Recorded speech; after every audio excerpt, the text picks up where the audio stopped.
Ruko di Jalan Todopuli Raya nomor 79 Makassar, Sulawesi Selatan ini selalu ramai saat siang hari tiba. Banyak pekerja dan juga para pengemudi ojek daring yang mampir beristirahat sembari bersantap siang. Ya, ruko ini menyediakan makan siang gratis. Semuanya boleh mampir dan menikmati sajian makan siang tanpa harus mengeluarkan uang sepeser pun. Menu yang disiapkan pun beragam dan setiap hari selalu berubah. Hal ini sengaja dilakukan pengelola agar warga tak bosan dan bisa menikmati makanan yang berbeda. Setiap harinya pengelola menyiapkan 350 hingga 400 porsi makan siang gratis. Pak, ini memang tiap hari kita makan di sini atau seperti apa? Selang-seling atau gimana? Selang-seling ya.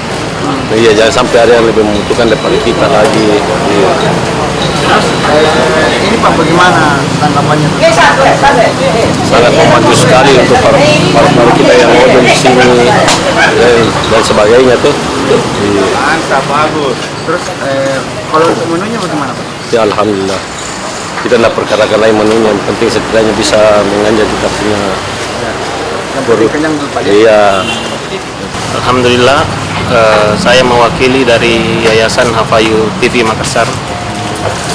Program makan siang gratis ini sudah berlangsung dari tahun 2022.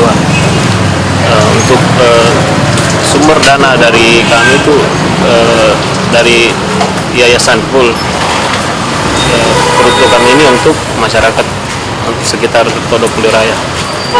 Informasinya ada 2 tempat Pak, bisa dijelaskan? Alhamdulillah, berkat murahan dari Allah kami sudah buka cabang lagi di daerah utara, itu Jalan Cakalang. Di sana kami juga menyediakan 300 sampai 400 porsi bagi masyarakat di sana. Nah, itu sudah dilakukan setiap hari Pak atau bagaimana? Alhamdulillah, kami melaksanakan ini dari hari Senin sampai hari Sabtu. Kebetulan ada hari kami libur untuk menyiapkan bahan-bahan atau keperluan mendukung lainnya. Makan siang gratis ini sepenuhnya didanai oleh Yayasan Hafayu TV dan para donatur tetap. Kegiatan ini pun telah dilakukan sejak tahun 2022 lalu. Saat ini, lokasi makan siang gratis berada di 2 lokasi, selain di Todopuli, juga ada di Jalan Cakalang, Kota Makassar. Rama Pratama, Kompas TV.